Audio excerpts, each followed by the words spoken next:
Bienvenidos, vamos a dar inicio al diplomado en conjunto entre CIE Consultores y GEA Colombia en Normas Internacionales de Información Financiera, NIC-NIF.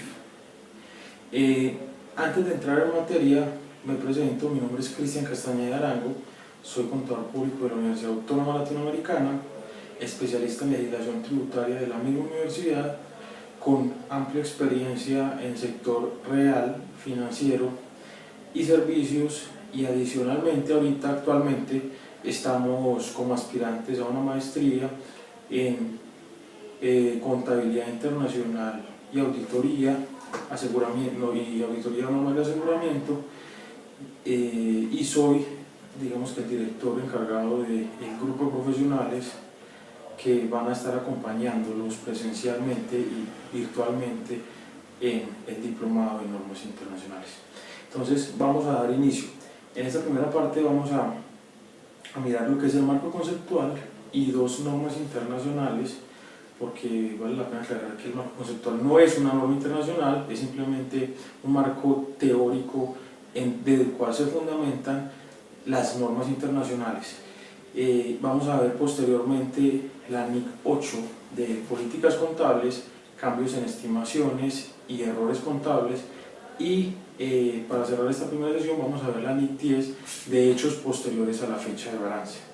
Entonces, para comenzar, contextualicemos que en Colombia las normas internacionales, por ley, el marco normativo es la ley 1314 del año 2009. A partir de ese momento, el Consejo Técnico ha sido el encargado de dar las directrices al gobierno, a los diferentes ministerios y superintendencias para dar la aplicación por parte de los diferentes grupos de compañías de estas normas internacionales.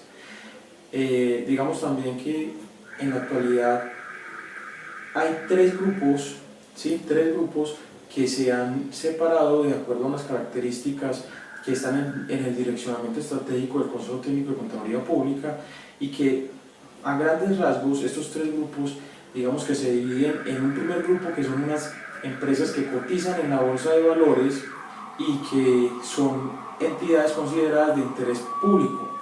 Adicionalmente, este primer grupo también se le suman todas las grandes empresas que tienen más de 30.000 salarios mínimos legales mensuales vigentes de activos, pero que adicionalmente cumplen otra serie de requisitos, como que su matriz, sea en Colombia o en el exterior, aplique normas internacionales completas, o que sus importaciones superen el 50% de sus compras, o que sus exportaciones superen el 50% de sus ventas.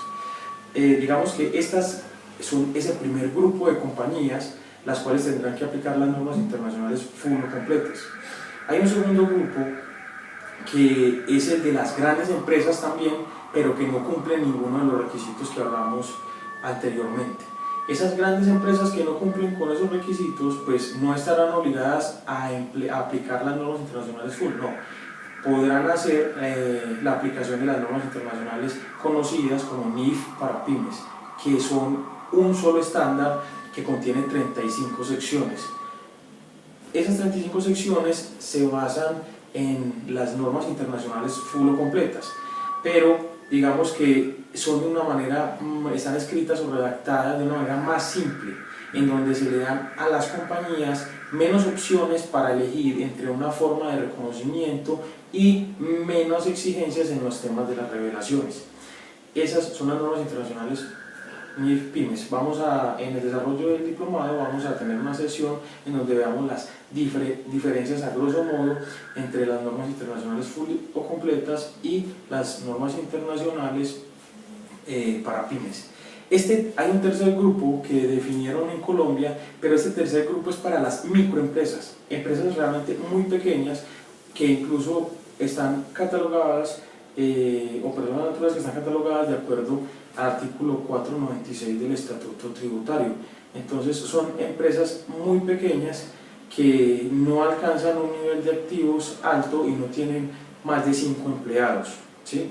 Para este tipo de personas, las superintendencias y pues en conjunto con un documento técnico del Consejo, pues emitió una normatividad, digamos que simplificada de las normas internacionales. Esos son los tres grandes grupos a los cuales van dirigidas las normas internacionales en Colombia.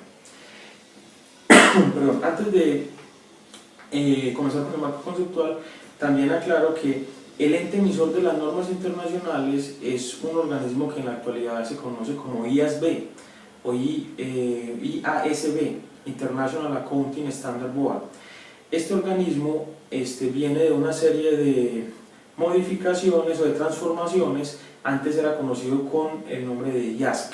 Entonces, digamos que las primeras normas internacionales que este ente emitió, el IASC, son NIC, Normas Internacionales de Contabilidad, que alcanzaron a emitir 41 normas. Posteriormente, en el 2001, cuando se hizo la transformación al IASB, este organismo empezó a emitir NIF, Normas Internacionales de Información Financiera. En la actualidad hay 13 NIF, todas en su conjunto, al igual que con las interpretaciones, conforman las normas internacionales de información financiera, que serán las que en Colombia se van a aplicar, ¿sí? Obviamente que el Consejo Técnico tiene una directriz de hacer ese proceso de convergencia, ¿sí? Porque vamos a convergir a las normas internacionales, pero de alguna manera todas este grupo de normas, tanto las NIC como las NIF que se encuentran vigentes actualmente, al igual que las interpretaciones, conforman las normas internacionales de información financiera que en Colombia vamos a empezar a aplicar, a manejar. Vamos a empezar ahora sí con el marco conceptual. ¿Listo? Entonces, digamos que el marco conceptual en un principio fue emitido por el IASC en 1989, hace tiempo, hace muchos años. Este marco conceptual, cuando el IASC se transformó a IASB, también lo adoptó, ¿sí? En el año 2001, cuando el IASB fue la entidad que empezó a tomar la emisión de estas normas internacionales, adoptó el marco conceptual y lo hizo suyo, ¿sí? Para la emisión de las respectivas normas. Pero vale aclarar que en septiembre del año 2010, como parte de un proyecto más amplio de revisión del marco conceptual, el IASB revisó el objetivo de la información financiera con propósito general y las características cualitativas de la información financiera útil. La parte restante del documento aún sigue vigente, es decir, a partir del año 2010, de septiembre del año 2010, el IASB hizo una revisión al marco conceptual y hizo algunas consideraciones, tales como los aspectos importantes de la información financiera con propósito general y características cualitativas de la información financiera. También es importante decir que el anterior marco conceptual traía dos premisas o dos hipótesis fundamentales, que eran la de la causación o devengo, y la otra es la de negocio en marcha. Como hipótesis fundamental se mantiene la de negocio en marcha. La característica como tal de devengo o acumulación pues se mantiene como una de los objetivos de la información financiera de propósito general, ¿sí? Pero deja de ser hipótesis fundamental. Este marco conceptual se puede agrupar en cuatro grandes aspectos. El primero de ellos es el objetivo de la información financiera, ¿sí? El segundo es las características cualitativas de la información financiera útil. El tercer grupo sería la definición, reconocimiento y medición de los elementos de los estados financieros. Y por último, digamos que están los conceptos de capital y de mantenimiento de capital. Esos cuatro aspectos conforman el marco conceptual. Entonces vamos a empezar a desarrollar el primer ítem, que es el objetivo de la información financiera.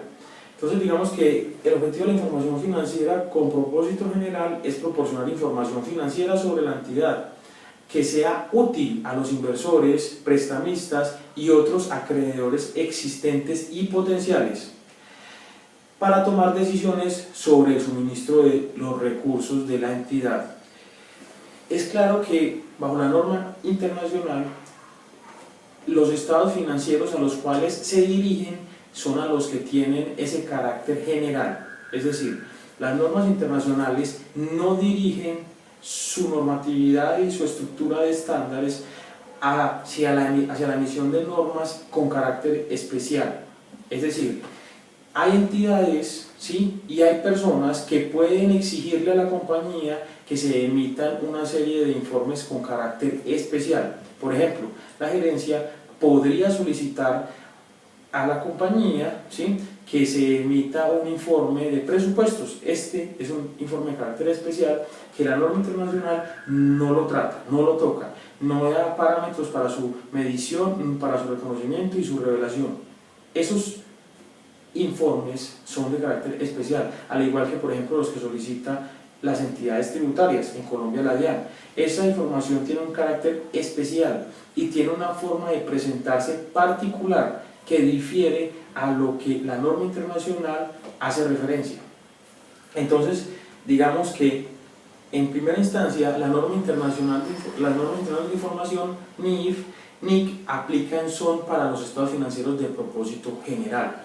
Valga la pena aclarar que, pues, adelantándonos a la NIF 1 de presentación de estados financieros, los estados financieros que posterior a la entrada en vigencia de las normas internacionales quedan vigentes, actuales, son solamente 4 de los que nosotros manejamos en la actualidad de acuerdo a la normatividad contable. Esos 4 estados financieros son el estado de situación financiera, que nosotros conocemos como balance general, el estado de resultados integral, el estado de cambios en el patrimonio, el estado de flujo de efectivos, ¿sí? Hay otros 2 que la NIF 1 contempla como estados financieros, que son las notas de los estados financieros y el balance de apertura o el balance inicial.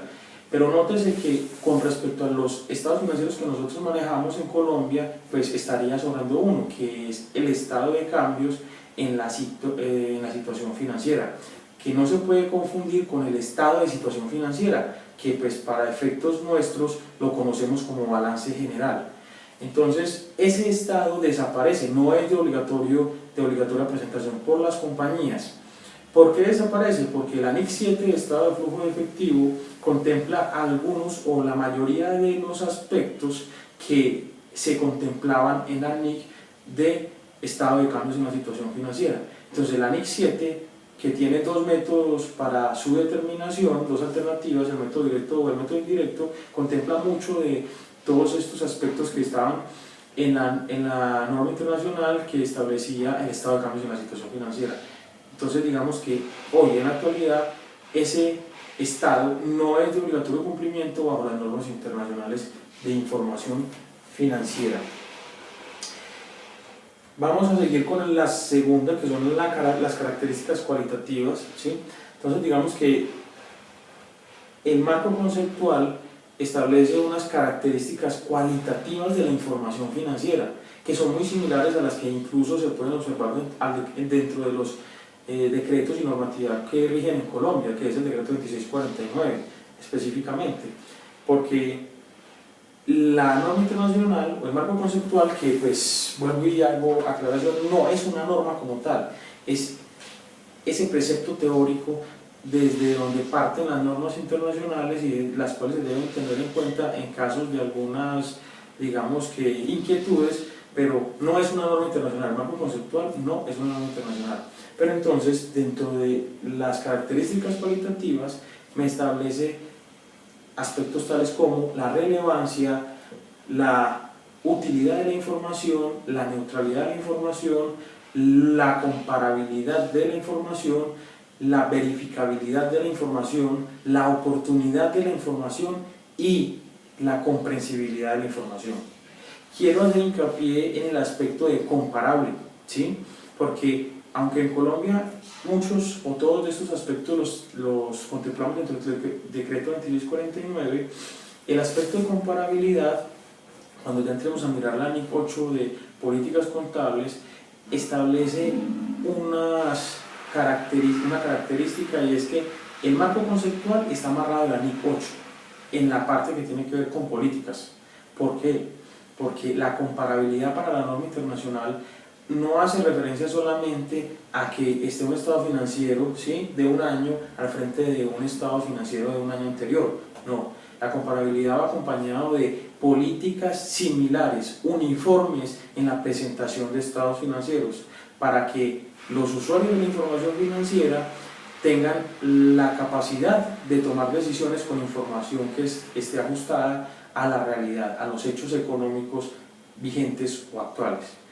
Entonces, cuando ya empecemos a mirar el tema de la NIC 8, pues vamos a profundizar un poco más en el tema de la comparabilidad. Vamos a seguir con el tercer aspecto que contempla el marco conceptual, que serían los elementos de los estados financieros. Entonces, digamos que los elementos de los estados financieros pues son muy similares a los elementos que manejan nuestros estados financieros actualmente, que son activo, pasivo, patrimonio, ingresos y gastos. No define el marco conceptual el tema de costos porque se considera como una subpartida, como si estuviese dentro de la definición de gasto. Entonces, la norma internacional define como activo ese recurso controlado por la entidad como resultado de sucesos pasados del que la entidad espera obtener en el futuro beneficios económicos, ¿sí? Nótese la sencillez o la simpleza con que se define el término de activo, pero tiene tanto de ancho como de largo esta definición. A medida que vayamos desarrollando las normas internacionales, una a una vamos a observar que esta definición es vital, importante en el momento de un análisis y de una clasificación de una partida como activo, ¿sí?, o como gasto, porque si no es activo deberá darse el tratamiento de gasto. El pasivo, la norma internacional lo define como la obligación presente de la entidad surgida a raíz de sucesos pasados, al vencimiento de la cual y para cancelarla, la entidad espera desprenderse de recursos que incorporan beneficios económicos, ¿sí? Entonces, nótese que para la definición de pasivo, la norma internacional contempla el aspecto de que haya una probabilidad de que en el futuro esa obligación, ¿sí?, ese pasivo que se esté reconociendo en el estado financiero, vaya a generar una salida de recursos o de beneficios económicos. Entonces, nótese ese aspecto fundamental. El patrimonio, la norma internacional lo define de una manera mucho más simple y dice que es la parte residual de los activos de la entidad, una vez deducidos todos sus pasivos. Entonces, nótese que es como haber dicho, ¿sí?, activo menos pasivo. La norma internacional define el patrimonio como un residuo, como la diferencia entre el activo menos el pasivo. Ahora, en cuanto a la definición de ingresos, es una definición que tiene algunas excepciones, ¿sí?, pero vamos a mirarla desde el marco conceptual. Las excepciones a las que me refiero pues están, por ejemplo, en la NIC 16 y ya lo vamos a ver y aclarar. Entonces, la definición de ingreso está dada por los incrementos en los beneficios económicos producidos a lo largo del periodo contable en forma de entradas o incrementos de valor de los activos o bien como decrementos de los pasivos que dan como resultado aumentos del patrimonio y no están relacionados con las aportaciones de los propietarios a este patrimonio. Es decir, el ingreso está definido como el incremento en el patrimonio neto de la compañía. Nótese que cuando veamos la NIC 16, pues se van a presentar vía reevaluación unos incrementos en el patrimonio de la compañía, pero estos aspectos van a ser contemplados dentro de la misma NIC 16, no como un ingreso. Ya lo vamos a ver cuando estemos en la parte de propiedades, planta y equipo. Entonces, mire que la definición bajo la norma internacional del tema de ingreso está dada por el incremento en el patrimonio neto, que claro, el incremento en el patrimonio neto está dado o por el incremento en los activos o por la disminución de los pasivos, ¿sí? Esa es la definición de ingreso bajo norma internacional. La definición de gasto pues es lo contrario de lo que definimos en ingresos y está dada por los decrementos en los beneficios económicos producidos a lo largo del periodo contable en forma de salidas o disminuciones del valor de los activos o bien por la generación o aumento de los pasivos, que dan como resultado a decrementos en el patrimonio y no están relacionados con las distribuciones realizadas a los propietarios de este patrimonio. Nótese que el gasto es definido por la norma internacional simplemente como esa disminución de activo o ese incremento en el pasivo que conlleva a un incremento en el patrimonio neto. Pero tanto en el ingreso como en el gasto nos hace la aclaración que no se puede considerar que los aportes de los propietarios o la repartición a estos mismos propietarios se pueda considerar como parte de ingreso o gasto, ¿sí? Eso es patrimonio, ese es patrimonio. Por último, vamos a ver que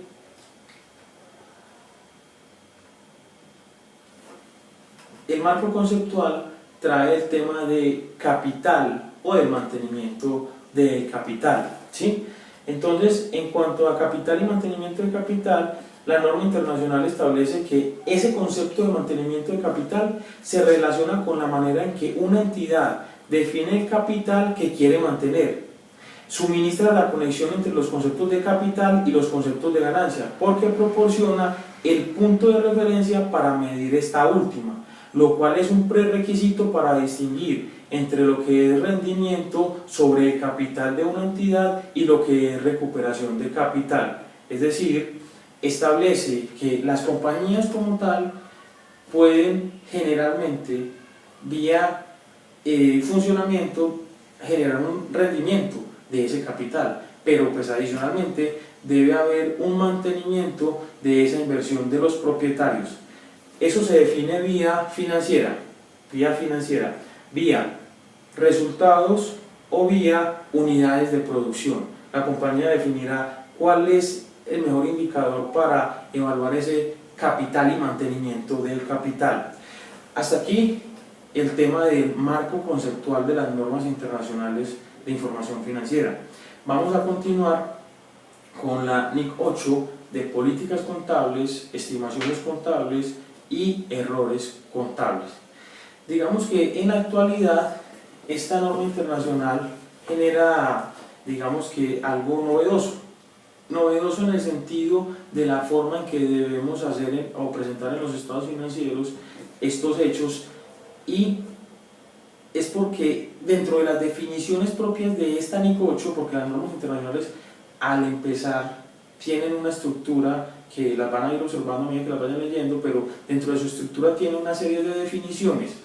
Estas definiciones, digamos que van a apoyar la lectura y el entendimiento de esta norma internacional. Entonces, antes de empezar, digamos que la norma internacional me hace referencia a tres definiciones que quiero traer a colación. Digamos que la primera es el de la aplicación prospectiva de una política contable, la aplicación retroactiva, ¿sí? Y la aplicación tanto prospectiva como retrospectiva.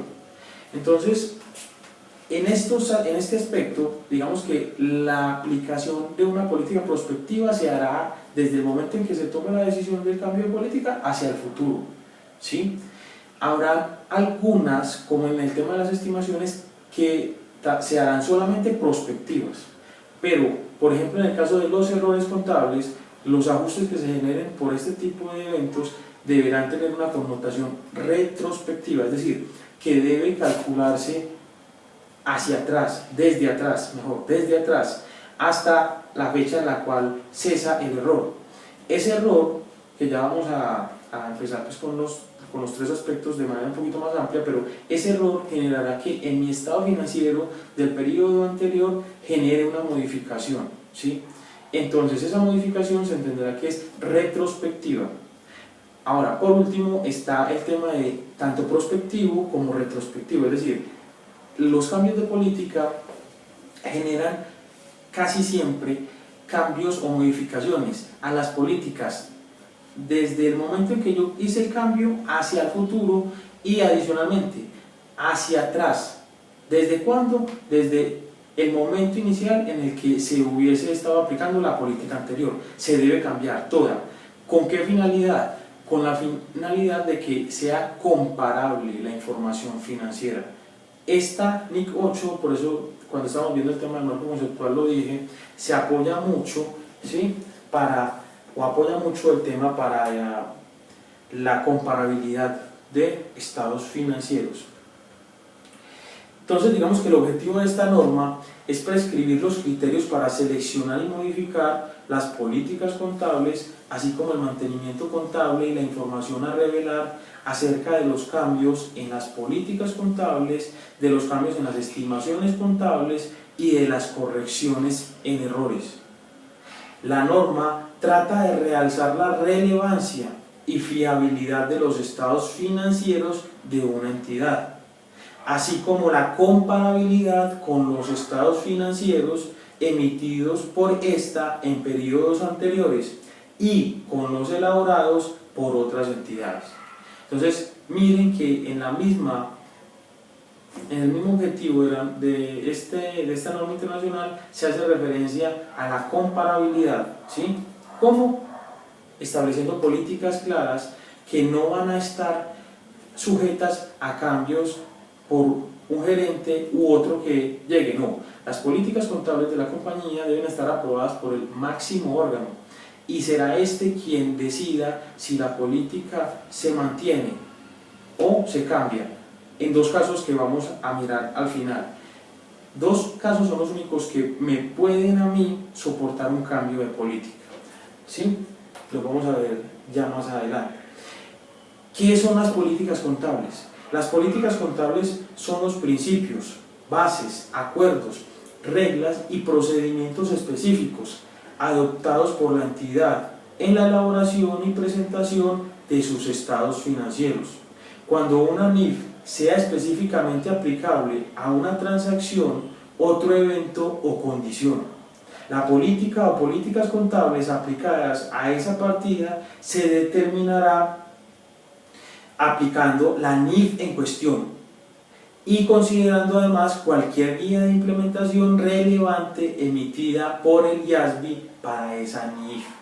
La política, aunque es definida por la compañía, debe estar soportada en las normas internacionales. Es decir, la compañía no podrá definir una política que vaya en contra de una norma internacional. Siempre las políticas de las compañías en el tema contable debe estar muy relacionado con la norma internacional. No puede ir en contravía, debe estar 100% ligada.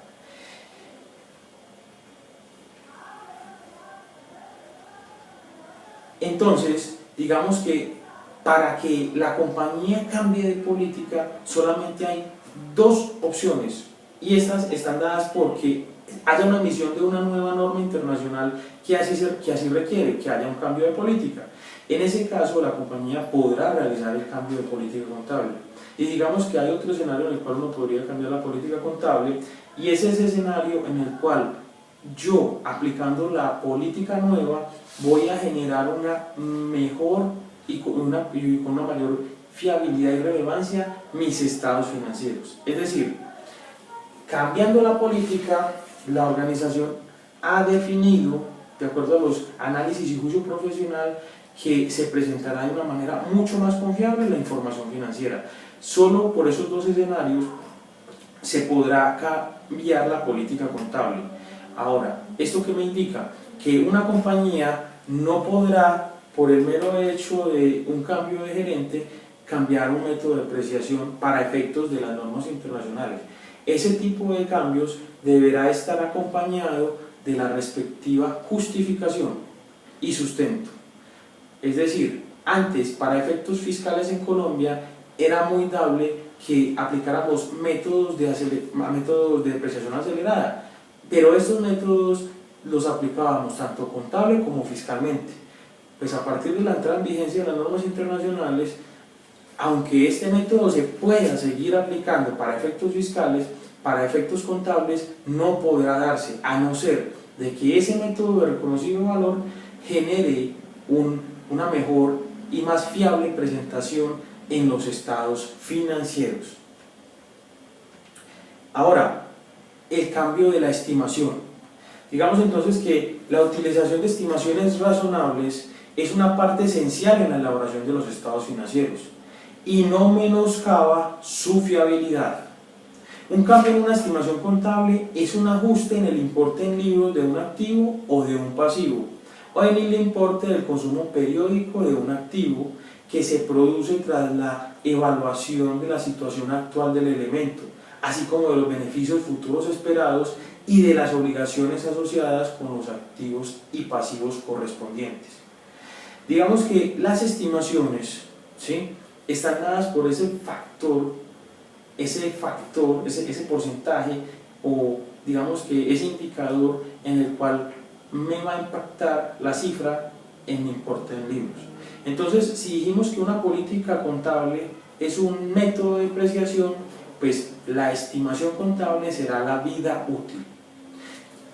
Estos cambios en las vidas útiles que se consideran cambios en estimaciones contables, ya dijimos que solamente tendrán efectos que son hacia el futuro, ¿sí?, prospectivos. Esos cambios solamente serán prospectivos. ¿Qué me indica esto? Que si yo cambio una vida útil, que generalmente se presenta porque la nueva evaluación de ese activo da como resultado que el tiempo en el que yo espero utilizar ese activo, la vida útil, ¿sí?, va a ser mayor o menor, pues solamente va a tener efectos en la depreciación hacia el futuro. Nunca se tendrán efectos retrospectivos o hacia atrás. Digamos entonces que el efecto en un cambio en una estimación contable será reconocido incluyéndolo en el resultado del periodo, ¿sí?, del periodo, a diferencia del cambio de política, que tendrá un efecto tanto en el resultado del periodo como en el estado financiero inmediatamente anterior. ¿Listo? Errores de periodos anteriores. Valga la pena aclarar lo siguiente porque se presenta, digamos que, confusión en este aspecto. Los errores de que trata la NIC 8 hacen referencia a errores que sucedieron en periodos contables anteriores, no en los errores o en las diferencias encontradas en el periodo actual, antes de que hubiese sido presentada la información financiera como definitiva. Estos errores, vuelvo y repito, corresponden a los que son de años anteriores. ¿Qué indica esto? Que si hay un error, pues en este periodo 2013 que estamos en curso, pues ese error como tal pues tendrá un tratamiento de un ajuste normal, ¿sí?, no la connotación de acuerdo a la NIC 8. Estos errores son para sucesos que se dieron en periodos contables anteriores. Entonces, los errores en periodos anteriores se consideran como las omisiones e inexactitudes en los estados financieros de una entidad para uno o más periodos anteriores, es decir, el error pudo haberse dado en 2012 o 2011 y 2012, es decir, el error se considera cuando sucedió en años anteriores al que estamos actualmente o estamos para el cual estamos presentando la información financiera.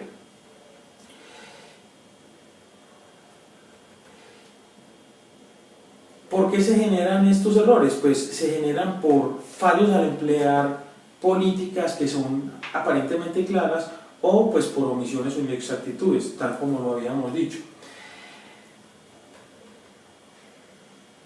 Digamos que los errores, dentro de los errores se incluyen errores aritméticos, errores en la aplicación de políticas contables, la inadvertencia o mala interpretación de hechos, así como los fraudes.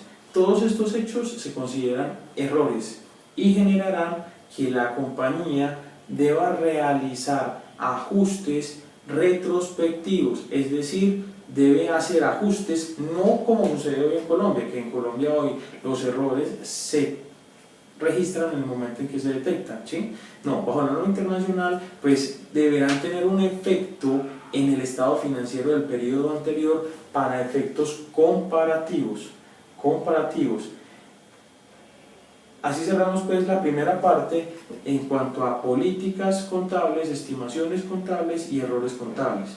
Entonces, hagamos un recuento breve de esta norma internacional antes de continuar con la NIC 10 de hechos posteriores a la fecha de balance.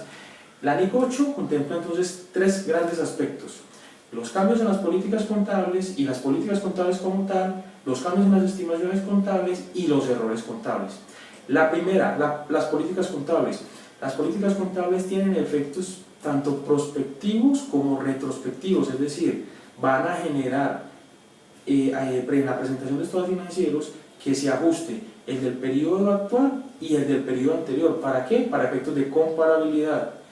Por su parte, los cambios en estimaciones contables no me van a generar ese efecto retrospectivo, solamente va a ser prospectivo, ¿sí? El cambio en una estimación contable, como por ejemplo en la vida útil, no me va a generar cambios en los estados financieros de periodos anteriores, no, solo cambios en los estados financieros del periodo presente y futuros.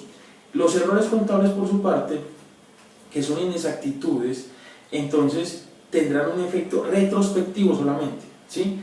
Los errores de que trata la NIC 8 se refieren a errores que son de periodos anteriores y por lo tanto solamente tendrán efecto en el estado financiero del periodo anterior. Listo, así cerramos esa parte de la NIC 8. La NIC 10, que son hechos posteriores a la fecha de balance, es una norma que solamente va para un periodo que es muy corto. Va entre la fecha de presentación de los estados financieros, digamos que la fecha de cierre, y la fecha en que son autorizados esos estados financieros para la respectiva publicación. Esa norma va para ese interregno, es decir, ese periodo entre el 31 de diciembre y la fecha en que es autorizado el estado financiero para publicación, solamente lo cubre la NIC 10. ¿En qué sentidos? En los hechos que puedan suceder en ese periodo.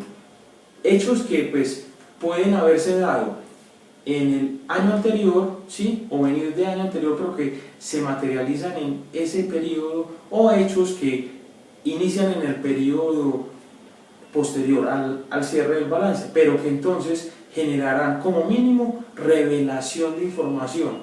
Entonces, vamos a empezar. El objetivo de esta norma es prescribir cuándo una entidad debería ajustar sus estados financieros por hechos ocurridos después del periodo sobre el que se informa, ¿sí? Y B, la información a revelar que una entidad debería efectuar respecto a la fecha en que los estados financieros fueron autorizados para su publicación, así como respecto a los hechos ocurridos del periodo sobre el que se informa. ¿Qué indica esto?